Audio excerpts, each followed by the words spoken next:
Hey guys, can you solve 4 squared minus 8 divided by 2 times 3?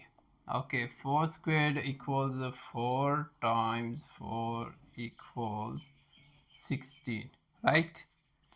Okay, 16 minus 8 divided by 2 times 3. Now 16 minus 8 equals 8 divided by 2 times 3. 8 divided by 2 equals 4 times 3, and 4 times 3 equals 12. But this is wrong. Why it is wrong? Division and multiplication must be done before subtraction, right? Solve again. 4 squared equals 16, 4 times 4, right?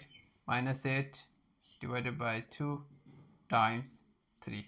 Now division first, right? 16 minus 8 divided by 2 equals 4 times 3. Now after division, multiply first, right? So 16 minus 4 times 3 equals 12, and 16 minus 12 equals 4.